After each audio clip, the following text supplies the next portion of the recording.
Hello friends, मैं हूँ Shruti and welcome back to my kitchen. आज मैं आपके लिए ये गुलाब जामुन की रेसिपी लेके आई हूँ। ये गुलाब जामुन आज हम घर पे बनाएंगे और वो भी हम मिल्क पाउडर से बनाएंगे। ये मिल्क पाउडर के गुलाब जामुन बहुत ही अच्छे बन के तैयार होते हैं और अगर आप 3-4 बातें हैं जिसका अगर आप ध्यान रखो तो आपके मार्केट से भी अच्छे गुलाब जामुन बन करके तैयार होंगे। मैं आपको आज इस वीडियो में वो सारे टिप्स एंड ट्रिक्स बताऊंगी जिससे कि आप बिल्कुल मज़ेदार और सॉफ्ट गुलाब जामुन बना के तैयार कर सकते हैं। तो क्योंकि आज हम ये गुलाब जामुन मिल्क पाउडर से बनाएंगे तो हम सबसे पहले मिल्क पाउडर का मावा बनाएंगे। ध्यान रखें, आप मिल्क पाउडर से डायरेक्ट गुलाब जामुन ना बनाएं क्योंकि कच्चे मिल्क पाउडर से गुलाब जामुन कभी भी अच्छे नहीं बनेंगे। तो इसीलिए पहले आप उस मिल्क पाउडर का मावा बना लें और फिर उसके बाद उसके गुलाब जामुन बनाएं। तो मैं आज आपको पूरे डिटेल्ड रेसिपी बताऊंगी। तो चलिए फिर देर किस बात की, हम ये गुलाब जामुन बनाना शुरू करते हैं। बट उससे पहले हमें मावा की ज़रूरत होगी, इसीलिए चलिए हम मिल्क पाउडर से हमारा मावा बना के तैयार करते हैं। यहाँ पे मैंने एक पैन लिया है जिसका मैंने गैस अभी चालू नहीं किया है। आप गैस अभी बंद ही रखें और इस पैन में हम 1/4 कप देसी घी डालेंगे। आप देसी घी का ही इस्तेमाल करें यहाँ पे क्योंकि मावा बहुत रिच होता है और रिचनेस के लिए हमें देसी घी का ही इस्तेमाल करना है। और फिर साथ ही मैं यहाँ पे 1/4 कप दूध डाल रही हूँ और 1.5 कप मिल्क पाउडर डाल रही हूँ मैं। ये मावा हम मिल्क पाउडर से बनाएंगे तो इसीलिए यहाँ पे मैंने 1.5 कप मिल्क पाउडर, 1/4 कप दूध और 1/4 कप घी, इन तीनों चीज़ों को हम बिल्कुल अच्छी तरह से मिक्स कर देंगे। ये बिल्कुल एक थिक सा मिक्सचर जैसा बन जाना चाहिए, तब तक मिक्स करेंगे। तो जब हमारा ये बिल्कुल अच्छी तरह से मिक्स हो जाए फिर हम इसका गैस चालू करेंगे। तो जैसा कि आप देख सकते हैं हमारा मिक्सचर एक जैसा हो गया है। तो अब मैं इसका गैस ऑन कर रही हूँ और बिल्कुल धीमी आंच पे हम इसे 5 मिनट तक पकाएंगे और इसे लगातार चलाते रहेंगे। आप इसे बिल्कुल भी मत छोड़िएगा, नहीं तो ये मिल्क पाउडर हमारे पैन में नीचे जल जाएगा। आप इसे कंटिन्यू चलाते हुए 5 मिनट तक इसी तरह से भूनते रहिए। धीरे धीरे आप नोटिस करेंगे कि इसका जो घी है वो थोड़ा बाहर आएगा और आप मिक्स करते रहिए उस कढ़ाई में, आपका ये घी मावा के अंदर जाता जाएगा। और अगर आपको ये मिक्सचर थोड़ा बहुत ज़्यादा टाइट लगता है तो आप इसमें थोड़ा सा दूध और डाल सकते हैं। बट अगर आप इसी तरह से चला सको तो मैं सजेस्ट करूँगी आप इसमें दूध और न डालें, इसे इसी तरह से चलाते रहिए। ट्रेडिशनली मावा दूध को घंटों तक उबालते हैं, उसके बाद जाके मावा बन के रेडी होता है। आजकल जब हम मिठाई बनाने जाते हैं तो हमारे पास इतना टाइम नहीं होता है, इसीलिए ये रेसिपी बहुत काम आती है जब आपको इंस्टेंट मावा की ज़रूरत होती है। और इसका टेस्ट भी बिल्कुल ट्रेडिशनल मावा के जैसा ही होता है। जैसा कि आप देख सकते हैं ये मावा का टेक्सचर बिल्कुल डिफरेंट हो गया है। मुझे इसे कुक करते हुए 5 मिनट हो गए हैं और अब मैं इसका गैस बंद कर दे रही हूँ और इसे कंटिन्यू चलाते हुए हम ठंडा कर लेंगे। जैसे जैसे ये ठंडा होता जाएगा वैसे वैसे ये सारा घी अब्जॉर्ब कर लेगा। ये देखिए अब इसका जो टेक्सचर है वो बिल्कुल नॉर्मल मावा जैसा बन गया है और ये बहुत ही स्मूथ होता है और बहुत ही चिकना भी है। आप इसे हाथ में ऐसे लेके देखेंगे तो आपको पता चल जाएगा कि ये बहुत सॉफ्ट है मावा। तो बस अब हम इसे ऐसे ही छोड़ देंगे और चलिए हम हमारी चाशनी बनाने की तरफ चलते हैं। तो यहाँ पे मैंने एक कढ़ाई चढ़ाया है और इसमें मैं 1.5 कप चीनी और 1 कप पानी डाला है मैंने। अब ये दोनों को हम गैस पे चढ़ा देंगे और फिर इसे हम उबाल ले लेंगे। यहाँ पे मैं 2 इलायची डाल रही हूँ जिसको मैंने खोल दिया है और साथ ही कुछ केसर के धागे भी डाल दिए हैं मैंने। और फिर अब हम इसे पका लेंगे। हमें ज़्यादा नहीं पकाना है, इसे कोई तार की चाशनी नहीं बनानी है, बस इतना ही पकाएं कि चीनी घुल जाए और इसमें 2-4 उबाल आ जाए। तो सबसे पहला टिप है ये आपका कि आपको जो चाशनी है वो बिल्कुल पतली बनानी है। इसमें हमें गाढ़ी चाशनी नहीं चाहिए क्योंकि चाशनी अगर पतली होगी तभी वो गुलाब जामुन के अंदर तक जा पाएगी। तो यहाँ पे मेरी चाशनी बिल्कुल तैयार हो गई है, मैंने गैस बंद कर दिया है और अब हम इसे ढक्कन करके साइड में रख देंगे। तो चलिए अब हमारा मावा भी ठंडा हो गया है तो अब हम मावे के गोले बना के तैयार करते हैं। तो यहाँ पे मैंने ये ठंडा हुआ मावा लिया है। अगर आप मावा घर पे नहीं बनाते हैं तो आप 200 ग्राम मावा का इस्तेमाल भी कर सकते हैं क्योंकि यहाँ पे ये इतने मिल्क पाउडर में मेरा 200 ग्राम मावा बन के तैयार हो गया है। और साथ ही मैं यहाँ पे 4 बड़े चम्मच मैदा डाल रही हूँ, आधा छोटा चम्मच बेकिंग पाउडर और 1 चुटकी इलायची पाउडर, और साथ ही मैं यहाँ पे आधा छोटा चम्मच गुलाब जल डाल रही हूँ। ये ऑप्शनल है, गुलाब जल डालने से गुलाब जामुन के अंदर बहुत ही अच्छा एक फ्लेवर आता है, तो इसीलिए मैं प्रेफर करती हूँ गुलाब जल डालना। और अब हम इसे बिल्कुल अच्छी तरह से मसल लेंगे। यहाँ पे मैं 2 टेबलस्पून पानी डाल रही हूँ, आप चाहे तो दूध का भी इस्तेमाल कर सकते हैं। और एक साथ सारा पानी न डालें, आप थोड़ा थोड़ा करके पानी डालें और इसे ऐसे मसलते रहिए। जब तक आपको ये ड्राई लगता रहेगा आप पानी डालते रहिए। जब आपको लगे कि हाँ ये एक आटा के जैसा बंध रहा है, फिर उसके बाद आप इसमें पानी बिल्कुल न डालें।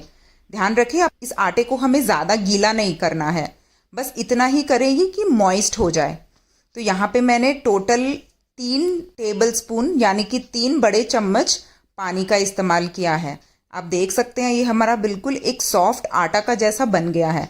अब हम क्या करेंगे कि हमारे हाथों का जो फ्लैट वाला पार्ट है उससे इसे मसलेंगे बिल्कुल अच्छी तरह से। जैसा आप वीडियो में देख रहे हैं बिल्कुल इसी तरह से इसे मसलते रहिए। इससे क्या होगा, हमारा जो आटा है वो बिल्कुल चिकना हो जाएगा। तो यहाँ पे मैंने इसे 2 से 3 मिनट तक कंटिन्यूसली मसल लिया है। अभी आप देख सकते हैं इसका जो टेक्सचर है, इस डो का जो टेक्सचर है वो बहुत ही सॉफ्ट हो गया है। तो ये हमारा सेकंड टिप है कि आपका जो डो है वो बिल्कुल परफेक्ट होना चाहिए, ना ज़्यादा वेट और ना ही ज़्यादा ड्राई, बिल्कुल सॉफ्ट एंड स्मूथ कंसिस्टेंसी का। और अब मैं इसके इक्वल पोर्शंस निकाल ले रही हूँ। आप जितना बड़ा बनाना चाहें उतना बड़ा बना सकते हैं। तो मैंने यहाँ पे इसके बिल्कुल इक्वल पोर्शंस निकाल लिए हैं और अब इसे हम रोल करेंगे। तो रोल करने के लिए आपको इसे दोनों हथेलियों के बीच में लेके बहुत प्रेशर के साथ रोल करना शुरू करना है।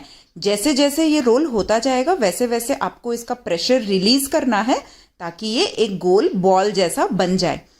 बहुत इंपॉर्टेंट स्टेप है कि आपके इस बॉल में एक भी क्रैक नहीं होना चाहिए। अगर इसमें एक भी क्रैक हुआ तो हमारे गुलाब जामुन बिल्कुल भी सुंदर नहीं दिखेंगे। मैं आपको एक और करके बता रही हूँ, ये देखिए। शुरुआत में आपको बहुत जोर से प्रेशर लगाना है और फिर आपको धीरे धीरे करके छोड़ना है, ये एक गोल सा बन जाएगा।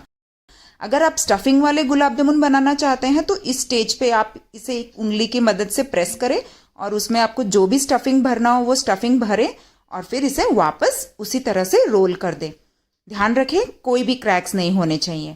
और ये मैंने सारे गुलाब जामुन के गोले बना के तैयार कर लिए। तो चलिए अब हम चलते हैं इसे फ्राई करने की तरफ। फ्राई करने के लिए मैंने यहाँ पे एक कढ़ाई में घी लिया है। ध्यान रखें आप गुलाब जामुन घी में ही तले, तेल में ना तले, नहीं तो उसका टेस्ट आपको बिल्कुल अच्छा नहीं लगेगा। और यहाँ पे मैंने घी को हल्का सा गर्म किया है। ध्यान रखें ज़्यादा गर्म नहीं करना है। गुलाब जामुन बिल्कुल धीमी आंच पे और बिल्कुल हल्के गर्म घी में ही डाले जाते हैं। ये थर्ड इम्पॉर्टेंट टिप है कि आपके गुलाब जामुन बिल्कुल लो फ्लेम पे फ्राई होने चाहिए और बिल्कुल हल्के गर्म घी में। यहाँ पे मैंने गुलाब जामुन डाल के इसे हल्का हल्का कढ़ाई को ऐसे हिलाया है ताकि ये सारे गुलाब जामुन चारों तरफ से कुक हो जाए। चम्मच या करछी का इस्तेमाल ना करें पलटने के लिए, क्योंकि नहीं तो गुलाब जामुन टूटने का डर रहेगा। तो जितना हो सके आप कढ़ाई को ही हिला करके इसे फ्राई कीजिए। यहाँ पे मेरे गुलाब जामुन के बहुत ही अच्छा कलर आ गया है। अब मैं इसे एक किसी प्लेट में निकाल ले रही हूँ। गुलाब जामुन घर पे बहुत आसानी से आप बना सकते हो। बस कुछ 2-4 टिप्स है जो आपको ध्यान रखना है, जिससे कि आपके बिल्कुल मार्केट जैसे गुलाब जामुन बन करके तैयार होंगे। सबसे पहला टिप है कि आपका जो चाशनी है वो बिल्कुल पतला होना चाहिए। दूसरा टिप है कि आपका जो डो हमने बनाया है मावा का वो बिल्कुल परफेक्ट कंसिस्टेंसी का होना चाहिए। और तीसरा स्टेप है कि आप इसे बिल्कुल लो फ्लेम पे फ्राई करें, हाई में बिल्कुल ना फ्राई करें, नहीं तो आपके गुलाब जामुन अंदर से पूरे कच्चे रह जाएंगे। यहाँ पे मैंने ये दूसरा बैच भी फ्राई कर लिया। आप देख सकते हैं ये साइज़ में बिल्कुल डबल हो गए हैं, जितना हमने डाला था उसका बिल्कुल डबल हो गया है ये कुक होके। इसे भी मैं एक प्लेट में निकाल ले रही हूँ। अब हम इस गुलाब जामुन को मीठा करेंगे, यानी कि इसे चाशनी में डालेंगे। हमारे ये गुलाब जामुन फ्राई होके बिल्कुल रेडी हो गए हैं। तो चलिए हमने जो चाशनी बना के रखी थी उसे हम गैस पे चढ़ा देंगे और उसमें एक उबाल ले लेंगे। यहाँ पे मैंने चाशनी का एक उबाल ले लिया है। आप देख सकते हैं ये बिल्कुल उबलती हुई चाशनी है, हमें जस्ट गरम नहीं करना है, उसे उबालना है। और फिर मैं इसमें आधा छोटा चम्मच गुलाब जल डाल रही हूँ और फिर इसका मैं गैस बंद कर दे रही हूँ। ये उबलते हुए चाशनी में ही हमें ये गरम गुलाब जामुन डालने हैं। ये हमारा होगा चौथा टिप कि आप जब भी गुलाब जामुन डालो आपकी चाशनी बिल्कुल गरम होनी चाहिए। अगर चाशनी गरम होगी तभी वो चाशनी गुलाब जामुन के अंदर तक यानी कि उसके बीच तक जा पाएगी, नहीं तो वो अंदर तक बिल्कुल भी नहीं जाएगी, बस बाहर बाहर यानी ऊपर वाले लेयर में ही सोख होके रह जाएगी। अब हम इसे बिल्कुल 4 घंटे तक ऐसे ही चाशनी में डूबे रहने देंगे। यहाँ पे मैंने आपको ये दिखाया है 1 घंटे बाद, ये देखिए ये थोड़े से बड़े हो गए हैं, लेकिन 4 घंटे बाद ये पूरे डबल हो जाएंगे। तो आप इसे 4 घंटे तक इसी तरह से चाशनी में छोड़ दीजिए। हमारा ये बिल्कुल यमी और टेस्टी गुलाब जामुन बिल्कुल रेडी है सर्व करने के लिए। तो इस त्योहार के सीज़न में आप ये गुलाब जामुन अपने घर पे ही बनाएं। आपके घर में जो गेस्ट आए उनको बना के खिलाएं, मैं गारंटी देती हूँ उनको बहुत पसंद आएगा। और इसका टेस्ट मार्केट वाले गुलाब जामुन से कई ज़्यादा बेहतर होता है। मैं आपको कट करके बताती हूँ इसके अंदर का टेक्सचर। ये देखिए कोई गांठ नहीं है इसके अंदर, कोई ड्राइनेस नहीं है, बिल्कुल अंदर तक चाशनी गई है। Extremely melt in mouth gulab jamun बन के तैयार हुए हैं हमारे। तो अगर आपको ये मेरा वीडियो अच्छा लगा तो प्लीज़ मेरे वीडियो को एक लाइक दीजिए, अपने फ्रेंड्स एंड फैमिली के साथ शेयर कीजिए। और अगर अभी तक आपने मेरे चैनल को सब्सक्राइब नहीं किया है तो प्लीज़ मेरे चैनल को सब्सक्राइब कीजिए, बेल बटन भी क्लिक करें ताकि मैं जब भी अपलोड करूं सबसे पहले आपको नोटिफिकेशन आए।